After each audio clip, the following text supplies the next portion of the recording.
गांव में गोबर उठाते थे जयदीप अहलावत, आज बॉलीवुड के महाराज बने। इरफान खान से तुलना पर छलके आंसू। शाहरुख को अपना इश्क बताया। हिंदी फिल्म इंडस्ट्री में एक ऐसी शख्सियत है जो चीख चिल्लाहट नहीं बल्कि एक सुकून भरे सुर की तरह आपके दिल में बस गई है। ये सुर इतना गहरा है कि आप शायद कभी अपने फिल्मों से इन्हें निकाल ही ना पाए। जयदीप अहलावत ने हरियाणा के गांव खेतों से निकलकर एसएसबी के रिजेक्शन और कई अनगिनत जागती रातों से गुजरते हुए FTII पुणे से मुंबई की इस चकाचौंध भरी दुनिया में उन्होंने अपनी मजबूत जगह बना ली है। कभी गांव में गोबर उठाते थे, आज बॉलीवुड के महाराज कहलाए जाते हैं। फिल्म महाराज में जयदीप ने अपने फिजिक और इंटेंस लुक ने दर्शकों को चौंका था।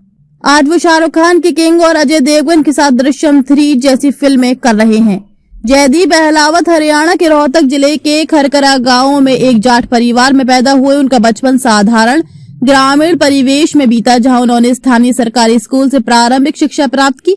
जयदीप अहलावत कहते हैं, जब अपने गांव की बात याद आती है तो दिल में बस वही साधारण सी जिंदगी उभर आती है। सीधा साधा जीवन, कोई कॉम्प्लिकेशंस नहीं, बस अपने खेत, पशु, घर, गांव के बच्चे, वो अतरंगी खेल खेलते, मिट्टी में लोटते पोटते रहते थे। मैं गांव में हाथ से गोबर उठाता था। गांव की जिंदगी कठिन जरूर थी लेकिन वे बेहद कमाल की थी। फिर रोहतक शहर में पढ़ाई के लिए आया, सब बढ़िया था, कोई ज्यादा उतार चढ़ाव नहीं। आज भी याद आती है वो सादगी। मम्मी फिजिकल एजुकेशन टीचर थी, उनकी वजह से स्पोर्ट्स का शौक लगा। पापा की वजह से लिटरेचर पढ़ने का। ये दोनों रुझान लंबे समय तक मेरे साथ रहे। स्पोर्ट्स ने जीवन में बहुत कुछ सिखाया। कई बार अजीब लगता है लेकिन मेरी एक्टिंग के उदाहरण स्पोर्ट्स और फौज से मिली। मैंने बहुत खेला है। वो रोज प्रैक्टिस, खुद को बेहतर बनाने का जज्बा, जैसे ट्रैक पर एथलीट्स वॉच देखकर दौड़ते हैं, किसी और से नहीं, खुद से रेस। एक्टिंग में भी यही है, कंपटीशन अपनी पुरानी टाइमलाइन से जो मुझे बेहतर बनाए। लिटरेचर से वास्ता पापा की वजह से पड़ा। वो तो हमेशा पढ़ते रहते थे, उनके लिए सोने से पहले भी किताब हाथ में लाजमी थी। मुझे छठी क्लास में प्रेमचंद की कहानियों का संग्रह दिया। मैं तब फालतू के काम कर रहा था। बोले सिलेबस की किताबें ही सब कुछ नहीं, ये भी पढ़ लो। पहली बार मजा आया। फिर बड़ी बहन की हिंदी लिटरेचर वाली किताबें, इंग्लिश सिलेबस के हिंदी अनुवाद पढ़ने लगा। कहानियां पसंद आने लगी। धीरे धीरे कविताएं भी समझ आईं।